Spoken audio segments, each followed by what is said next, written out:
दोस्तों नमस्कार। मेष राशि वाले मेरे मित्रों, कई जातक हमसे यह सवाल पूछते हैं कि गुरुजी, क्या हमारी कुंडली में राजयोग है या नहीं है।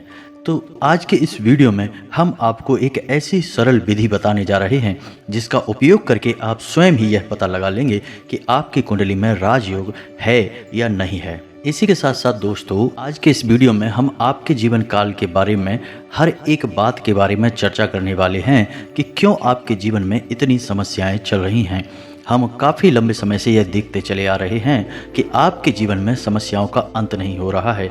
खास तौर से रुपए पैसे को लेकर समस्या बहुत अधिक बढ़ गई है और रिश्ते नातों में भी एक उथल पुथल सी मची हुई है, स्थिरता नहीं है। तो दोस्तों, इस वीडियो में हम आपके जीवन के हर एक पहलू पर गौर करने वाले हैं। आपके जीवन की सफलता, आपके जीवन की असफलता, आपके उतार चढ़ाव, हर एक विषय पर गहराई से चर्चा करने वाले हैं। और इससे भी महत्वपूर्ण यह बात कि जिन लोगों की कुंडली में राजयोग नहीं है, उन्हें राजयोग का सुख कैसे प्राप्त होगा, इस विषय पर भी हम चर्चा करेंगे। तो वीडियो को पूरा देखना है, शुरू से लेकर अंत तक वीडियो के हर एक भाग को गौर से देखना है और समझना है। वीडियो में बहुत ही गहरी बातें बताई जा रही हैं, तो वीडियो को आपको पूरा देखना है। और आपसे एक निवेदन है कि चैनल को सब्सक्राइब करना भी ना भूलें और कमेंट में पूरे भक्तिभाव के साथ जय मां भद्रकाली लिखना भी ना भूलें। माता आपका कल्याण करेंगी। तो चलिए दोस्तों, वीडियो की शुरुआत करते हैं भगवान श्री कृष्ण के एक बहुत ही सुंदर विचार के साथ, जो आपको एक नई ऊर्जा और प्रेरणा भी देगा। तो दोस्तों, भगवान श्री कृष्ण कहते हैं कि एक ऐसा इंसान जो अपने जीवन की किसी भी सफलता या फिर किसी भी असफलता से विचलित नहीं होता, ना ही शोक मनाता है और ना ही खुशियां मनाता है, तथा अपने जीवन के हर एक कर्म को ईश्वर के लिए समर्पित करता है। उसके हर एक कर्म में उसके लिए कोई भी लालच नहीं होता, कोई भी इच्छा नहीं होती, और इससे भी महत्वपूर्ण कि उसके द्वारा किए गए कर्म से किसी को भी कोई हानि नहीं होती, दुख और तकलीफ नहीं पहुंचती।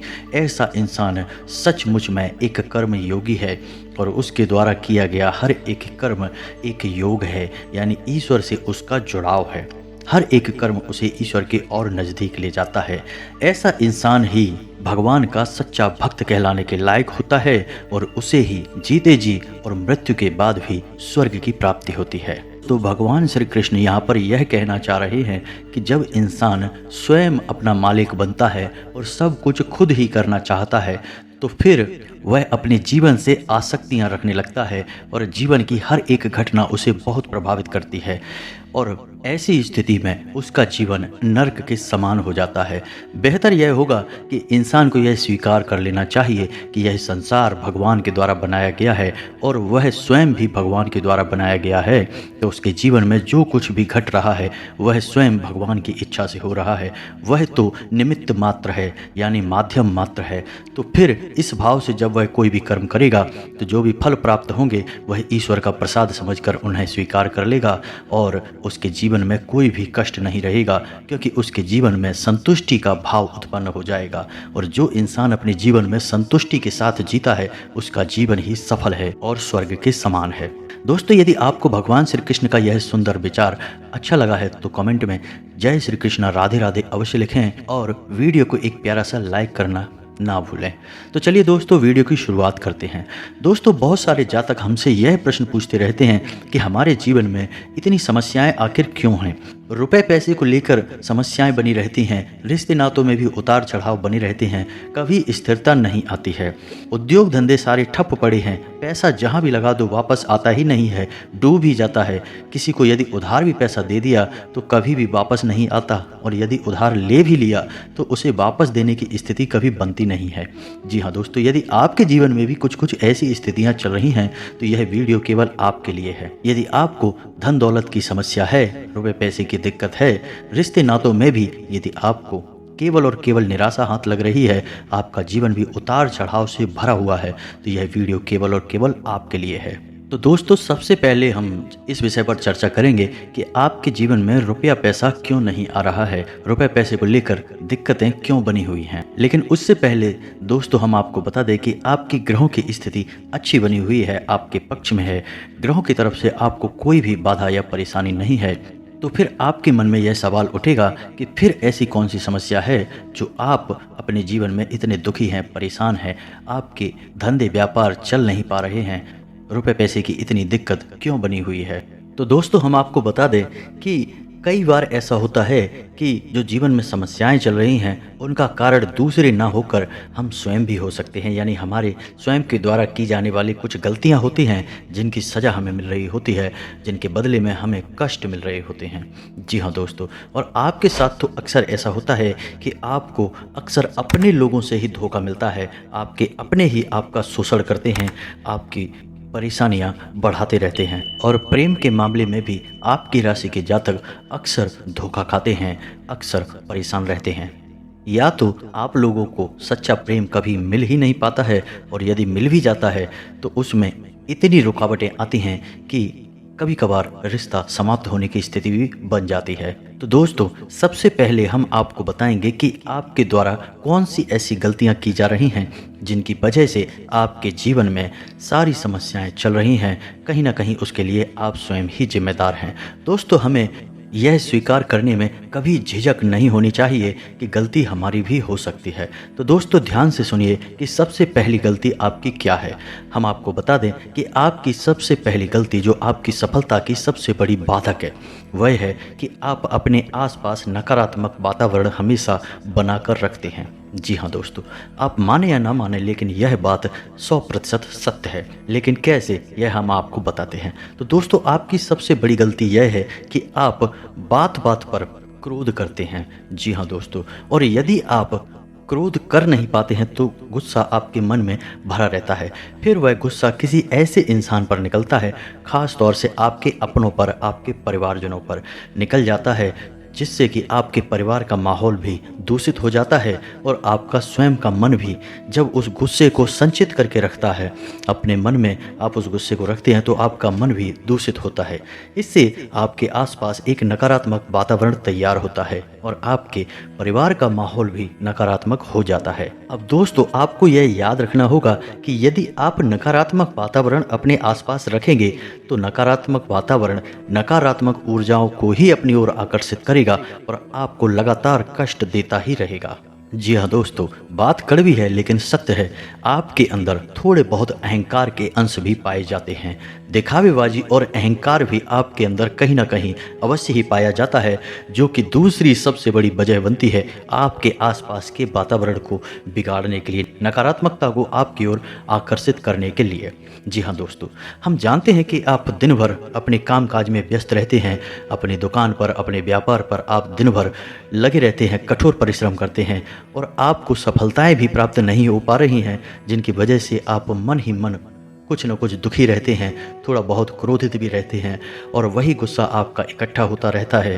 और शाम को जब आप अपने घर में आते हैं तो किसी छोटी सी बात पर ही आपके परिवारजनों पर आपका गुस्सा फूट पड़ता है। लेकिन यह गलत है, आप स्वयं भी इस बात को जानते हैं कि यह गलत है और इस गलत को आपको रोकना ही होगा, वरना आपके जीवन में खुशहाली कभी आ नहीं सकती। चाहे कोई भी देवी देवता आप पर कृपा करें और चाहे कोई भी ग्रह आपके पक्ष में क्यों ना हो जाए। जी हाँ दोस्तों, हम आपको बता दें कि आपको यह गलती स्वीकार करनी ही होगी और आपको जब यह गलती पता लग जाए तो धीरे धीरे इसमें सुधार करने की कोशिश करें। आप देखेंगे कि परिस्थितियाँ बदलना शुरू हो जाएंगी। तो दोस्तों अब कुछ जातक ऐसा सोचेंगे कि आखिर क्रोध को कैसे काबू में करेंगे, यह मन खराब है, विचलित है तो उसे कैसे संतुलित करेंगे। तो दोस्तों हम आपको एक बहुत ही सरल विधि बताते हैं कि आप जब भी आपको क्रोध आए तो आप एकांत में बैठ जाएं, पद्मासन में बैठें, यानी आलती पालती मार कर बैठ जाएं, रीढ़ की हड्डी सीधी रखें और अपनी बाईं नाक से सांस लें, यानी कि अपने दाहिने नथुने को अपने अंगूठे से रोक लें और बाईं नाक से आप गहरी गहरी सांस लें और छोड़ें, लें और छोड़ें। जी हाँ दोस्तों, इसे चंद्र स्वर कहते हैं और जब आपका चंद्र स्वर सक्रिय हो जाएगा तो आपके मन में एक शांति छा जाएगी और आपका क्रोध भी गायब हो जाएगा। जी हाँ दोस्तों, हमारे ऋषि मुनियों के द्वारा आजमाया गया यह बहुत ही शक्तिशाली उपाय है। इसे आप भी अपने जीवन में शामिल करें, आपको निश्चित ही फायदा पहुंचेगा। दोस्तों आपको बताएं कि आपकी दूसरी गलती क्या है। आपकी दूसरी गलती यह है कि आप बहुत जल्दी ही उत्तेजित हो जाते हैं। कहने का मतलब यह है कि जैसे ही आपको थोड़ी सी सफलता कहीं प्राप्त हो, आप उसका बखान करने लगते हैं, सभी को बताने लगते हैं। और इसी प्रकार जब आपको कोई कष्ट हो, कोई तकलीफ हो, तो आप उसे भी दूसरों को खुलकर बताने लगते हैं। या फिर जिन्हें आप अपना मित्र समझते हैं, नज़दीकी समझते हैं, उन्हें आप अपने दुख में शामिल कर लेते हैं, सुख में शामिल कर लेते हैं। लेकिन दोस्तों, आप याद रखें कि हर एक व्यक्ति जो आपके नज़दीक है, आपका खास है, वह ज़रूरी नहीं कि वह हमेशा आपका खास ही होगा। हो सकता है मन ही मन वह आपसे बहुत दुश्मनी मानता हो, आपको बहुत ही ज़्यादा नफ़रत करता हो। तो आप जब उसे अपनी कोई भी बात बताते हैं, जैसे आपकी खुशी या आपका दुख, तो वह इंसान अपने मन में नकारात्मक विचार लाता है, जिसका आपके ऊपर भी प्रभाव पड़ता है। जी हाँ दोस्तों, याद रखें, जोग जुगत और मंत्र उपाऊ फल तबई जब करें दुराऊ। यानी आपके मन में जो चल रहा है, आपके जीवन में जो चल रहा है, उसे आप किसी के साथ चर्चा ना करें जब तक कि उसका एक उचित परिणाम प्राप्त ना हो जाए। तब भी आपको केवल उसे ही बताना है जिस पर आप पूर्ण भरोसा करते हैं, पूर्ण विश्वास करते हैं। हर एक व्यक्ति को अपने दुख और सुख में शामिल ना होने दें। यह आपकी बहुत बड़ी गलती है, क्योंकि लोगों की तरह तरह की भावनाएं होती हैं। कुछ आपके अपने हैं, लेकिन अंदर से आपके बहुत ज़्यादा कट्टर दुश्मन भी हैं। आपको पता नहीं है, वक्त आने पर आपको पता लग ही जाएगा। लेकिन उससे पहले आप उन्हें अपने दुख सुख में शामिल करके आप अपना ही नुकसान करते रहते हैं। तो आपको अब सतर्क होना है और अपने मन की हर एक बात किसी को भी नहीं बतानी है। उसे अपने मन में ही रखें जब तक कि आपको एक संतोषजनक परिणाम प्राप्त ना हो जाए। और यदि आपको अपने मन के ख्यालों के बारे में, विचारों के बारे में, अपने जीवन के उतार चढ़ाव के बारे में चर्चा करनी ही है, तो आप अपने माता पिता के साथ कर सकते हैं, अपने जीवन साथी के साथ चर्चा कर सकते हैं। इससे आपको शांति प्राप्त होगी और आप इन पर आंख बंद करके भरोसा भी कर सकते हैं। ये केवल आपके लिए ही होते हैं। इसी प्रकार दोस्तों, तीसरी गलती आपकी यह रहेगी कि आप बड़ी जल्दी ही दूसरों के बहकावे में आ जाते हैं। यूँ कहें कि आप दूसरों की बातों में आ जाते हैं। लोग आपके पास आते हैं, चिकनी चुपड़ी बातें करते हैं और अपना उल्लू सीधा कर लेते हैं, अपना काम बना लेते हैं और आप मुंह देखते रह जाते हैं। जी हाँ दोस्तों, हम आपको बता दें कि आपकी राशि के जातकों में यह अक्सर देखा गया है कि इन्हें धोखा हमेशा अपनों से ही मिलता है। जी हाँ दोस्तों, इनके बाहर कोई बड़े दुश्मन नहीं होते, लेकिन इनके छुपे हुए दुश्मन होते हैं। जो भी दुश्मन होते हैं, इनके अपनों में ही शामिल होते हैं। तो जब आप किसी पर पूर्ण भरोसा कर रहे हैं, तो थोड़ा सा सतर्क रहना सीखें। आंख बंद करके किसी पर भी भरोसा ना करें। जी हाँ दोस्तों, लोग दोस्त बनकर धोखा देते हैं। लोग रिश्तेदारी निभाने के बाद दुश्मनी निभाते हैं, अंदर ही अंदर गहरी नफरतें पाल कर रखते हैं। जी हाँ दोस्तों, हम आपको बता दें कि आपकी राशि के जातकों में कुछ ऐसी गुप्त बातें होती हैं या हुनर होते हैं जिनसे अक्सर लोग जला करते हैं। जी हाँ दोस्तों, आपने स्वयं भी ऐसा महसूस किया होगा कि आपसे लोग अक्सर जला करते हैं, आपकी बात हमेशा काटते हैं, आपसे बहस करने के मूड में रहते हैं और आपको हमेशा नीचा दिखाने की कोशिश भी करते रहते हैं। जी हाँ दोस्तों, हम आपको बता दें कि आपकी राशि का दुखद पहलू यह है कि आपकी राशि के जातकों को हमेशा उस वक्त अपनों से चोट प्राप्त होती है जब उन्हें अपनों की सबसे अधिक आवश्यकता होती है, सबसे अधिक ज़रूरत होती है। जी हाँ दोस्तों, और यह बात आपने स्वयं भी अपने जीवन में कई बार महसूस की है। हम दावे के साथ यह बात कह सकते हैं। जी हाँ दोस्तों, आपके अंदर एक कमी यह भी है, जो आपको धोखा देता है, आपको उस पर क्रोध बहुत अधिक आता है। आपको लगता है कि क्या कर डालें उसके साथ, लेकिन कुछ समय के बाद आपका क्रोध शांत हो जाता है और फिर आप पिघल जाते हैं और भूल जाते हैं कि आपके साथ क्या हुआ था और फिर से आप दूसरों की बातों में आने लगते हैं। दोस्तों, हम जानते हैं कि आप बहुत ही नरम दिल के इंसान हैं। आप बड़ी जल्दी लोगों को माफ़ कर देते हैं, उनकी गलतियों के लिए उन्हें क्षमा कर देते हैं। लेकिन इस सब के बीच आप यह भी भूल जाते हैं कि लोग हमेशा अपनी आदत से बाज नहीं आते हैं। जिसका जो स्वभाव होता है वह वैसी ही हरकतें करेगा। तो एक बार जिसने आपके साथ धोखा किया, उसे दोबारा कभी माफ़ नहीं करना है, या फिर दुश्मनी नहीं निभानी है तो कम से कम उसे अपने साथ नहीं रखना है, उस पर भरोसा नहीं करना है। जी हाँ दोस्तों, आपकी राशि में ऐसा देखा जाता है कि आपकी राशि के जातक दूसरों की बहुत मदद करते हैं, दूसरों को तकलीफ़ में कभी देख नहीं पाते हैं। कोई यदि मदद की गुहार लगाता है तो आप तुरंत हाजिर हो जाते हैं।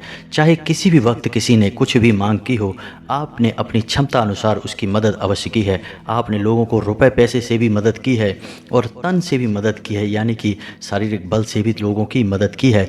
लेकिन जब आपको ज़रूरत पड़ती है तो वही लोग जिनकी आपने मदद की थी, खुले दिल से मदद की थी, आपको भला बुरा कहते हैं, आपका सम्मान नहीं करते हैं। और यहाँ तक कि जिनको आपने पैसे दिए थे, आपकी ज़रूरत के वक्त आपके ही पैसे आपको वापस नहीं मिलते हैं। और यदि आप पैसे मांगने की कोशिश करें तो उल्टे बुराई और मिलती है, यानी लोग आपको बुरा समझने लगते हैं। तो कहने का मतलब यह हुआ कि आपने तो अच्छाई की, लेकिन बदले में आपको केवल और केवल बुराई ही मिली। तो दोस्तों, अब आपको होशियार हो जाना है, सतर्क हो जाना है, और यह तो आपको ही पता लगाना पड़ेगा कि कौन से लोग हैं जो आपके अपने हैं और कौन हैं जो आपके पराये हैं। अब अपनों में ही पराये छुपे होते हैं और परायों में भी अपने छुपे होते हैं। यह तो आपको अपनी सहज बुद्धि से पता लगाना होगा, क्योंकि दोस्तों आज के समय में कुछ ऐसा समय काल चल रहा है जब अपने खून के रिश्ते भी अपने काम नहीं आते हैं और पराये रिश्ते भी अपने खून के रिश्तों से कहीं ज़्यादा काम में आ जाते हैं।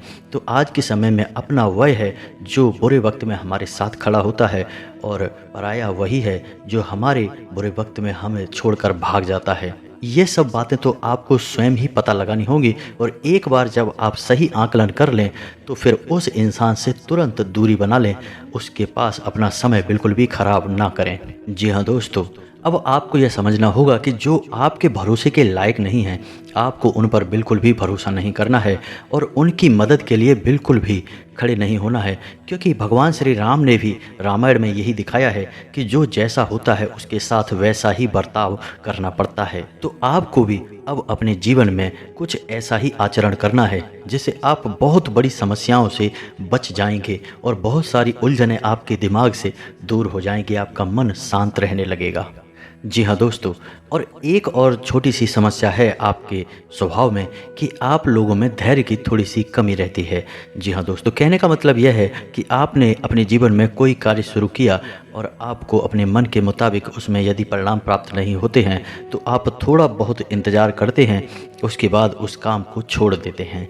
लेकिन आपको यह समझना होगा कि सफलता इतनी आसानी से प्राप्त नहीं हो जाती है। आपको थोड़ा सा कष्ट सहना पड़ेगा और धैर्य के साथ इंतज़ार करना पड़ेगा। प्रयास करते रहने से ही एक ना एक दिन आपको सफलता प्राप्त होगी। छोड़ देने से सफलता प्राप्त नहीं होती है। तो आपको थोड़ा धैर्य से काम लेना भी सीखना होगा। आपका अधीर स्वभाव आपको कई बार उलझनों में डाल देता है और परेशानियां खड़ी करता रहता है, और आपका यही अधीर स्वभाव आपके रिश्ते नातों में भी कड़वाहट की वजह बनता है। जी हाँ दोस्तों, कभी कभी हमारे जीवन में किसी रिश्ते में थोड़ी बहुत खटास हो जाती है तो आप जल्दबाजी में उनसे मेल मिलाप करने की कोशिश करते हैं। यानी कहने का मतलब यह है कि जो जीवन में हमारे रिश्ते हैं, जिनमें उतार चढ़ाव चल रहे हैं, उन्हें समय के अनुसार छोड़ देना चाहिए। उनमें ज़्यादा भावुकता से काम लेने से बने हुए रिश्ते भी बिगड़ जाते हैं। तो आपको रिश्ते नातों को भी समय देना होगा, यानी जो जैसी स्थिति में है उसे छोड़ दें। समय धीरे धीरे हर एक रिश्ते को सुधार देगा। जिसे आपके पास आना होगा वो आ जाएगा, और जिसे जाना होगा उसे आप रोक नहीं सकते, वो चला जाएगा। तो आपको धैर्य के साथ काम लेना है, चाहे वह व्यापार हो, चाहे वह आपके निजी रिश्ते ही क्यों ना हो। दोस्तों, अब वीडियो का सबसे खास भाग आ गया है जिसमें हम आपको बताएंगे कि आपके जीवन में राजयोग है या नहीं है। जिसमें हम आपको बताएंगे कि आपकी कुंडली में राजयोग है या नहीं है, यह आप कैसे पता लगाएंगे। तो दोस्तों, अब ध्यान से सुने कि आपको कैसे पता लगाना है कि आपकी कुंडली में राजयोग है या नहीं है। तो आपको क्या करना है कि एक पेन और पेपर लेना है और उस पर आपको अपनी डेट ऑफ बर्थ लिख देनी है। जी हाँ दोस्तों, तो अब सबसे पहले आपको यह करना है कि आपको अपना मूलांक निकालना है। यानी कि जैसे आपकी डेट ऑफ बर्थ है 15 यानी 15, तो आपका मूलांक होगा 5 और 1 दोनों को जोड़ेंगे तो 6, यानी कि आपका मूलांक हुआ 6। इसे आपको अलग लिख लेना है।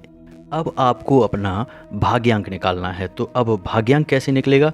तो मान के चलते हैं कि आपकी डेट ऑफ बर्थ है 15/7/1993। तो अब आपको सारे अंकों को जोड़कर एक सिंगल डिजिट का अंक बनाना होगा। जैसे आपको 15 को भी जोड़ना है, 5 और 1 6, फिर 7 को भी जोड़ना है, फिर 1993 यानी 1993 को भी जोड़ देना है। तो जो एक अंक प्राप्त होगा वह होगा आपका भाग्यांक। तो इस केस में आपको 35 प्राप्त होता है, और 35 को यदि हम जोड़ दें 3 और 5 को, तो आपका भाग्यांक बनता है 8। तो अब इस स्थिति में आपका मूलांक हुआ 6 और भाग्यांक हुआ 8। अब इसके बाद आपको क्या करना है कि अपनी डेट ऑफ बर्थ और अपना मूलांक और अपना भाग्यांक भी लिख देना है। जैसे अब आपकी संख्या बनेगी 15/7/1993/68। इसमें बाकी के तो आपकी डेट ऑफ बर्थ हैं और 6 और 8 आपके मूलांक और भाग्यांक हैं। अब आपको देखना है कि 1 6 और 8 यदि आपके इस संख्या में आ रहे हैं तो आपका राजयोग पक्का है। जी हाँ दोस्तों, क्योंकि ये अंक शुक्र को प्रदर्शित करते हैं, यानी आपकी कुंडली में शुक्र बलवान है, और जिस जातक की कुंडली में शुक्र बलवान होता है उस जातक को जीवन में एक बार राजयोग अवश्य प्राप्त होता है। दोस्तों, आप समझने की कोशिश करें कि राजयोग क्या होता है। राजयोग का मतलब यह नहीं कि आप राजा बन जाएंगे। राजयोग का मतलब यह होगा कि आपका जीवन धन दौलत से, मान सम्मान से और ऐश्वर्य से भर जाएगा, यानी आप बड़ा ही संतुष्टिदायक जीवन जिएंगे। जी हाँ दोस्तों, अब जिन जातकों को यह गणना करने के बाद उचित परिणाम प्राप्त नहीं हो रहे हैं, यानी कहने का मतलब यह है कि उन्हें राजयोग प्राप्त नहीं हो रहा है, तो उनके लिए बहुत ही सरल उपाय यह है कि उन्हें अपने शुक्र को मजबूत करना होगा। इसके लिए उन्हें शुक्रवार के दिन व्रत रहना शुरू करना होगा, और शुक्रवार के दिन ही सफ़ेद रंग के या गुलाबी रंग के वस्त्र पहनना शुरू करना होगा, और हर एक शुक्रवार को छोटी कन्याओं को चावल और मिश्री से बनी हुई खीर खिलाना होगा। कम से कम 11 शुक्रवार तक तो ऐसा करना ही होगा। ऐसा करने से उनका शुक्र मजबूत हो जाएगा और जीवन में एक ना एक बार उन्हें भी राजयोग अवश्य ही प्राप्त होगा। जी हाँ दोस्तों, इसी के साथ दोस्तों आज का वीडियो समाप्त करते हैं। यदि आपको इस वीडियो को लेकर मन में कोई सवाल है, कोई बात आपको समझ में नहीं आई है, या फिर आपको संतुष्टि प्राप्त नहीं हुई है, तो आप कमेंट करके अपने सवाल हमसे पूछ सकते हैं। हम आपके हर एक कमेंट का जवाब देंगे, आपके हर एक सवाल का संतुष्टिदायक जवाब देंगे। दोस्तों, आपकी सेवा करना, आपके जीवन को सुंदर और सरल बनाना हमारा एकमात्र उद्देश्य है, और यदि हम अपने प्रयास में 1% भी कामयाब होते हैं, यानी आपका जीवन जरा सा भी प्रभावित कर पाते हैं, तो हम मानेंगे कि माँ भद्रकाली के लिए हमारी भक्ति कामयाब हो गई और हमें सुकून प्राप्त होगा। दोस्तों, इसी के साथ वीडियो समाप्त करते हैं। पूरे भक्ति भाव के साथ कमेंट में जय माँ भद्रकाली लिखना बिल्कुल ना भूलें। जिनके साथ है माता भद्रकाली, उनका कोई बाल भी वांका नहीं कर सकता है। मिलते हैं अगले ज्ञानवर्धक वीडियो में, तब तक के लिए धन्यवाद। जय माता की।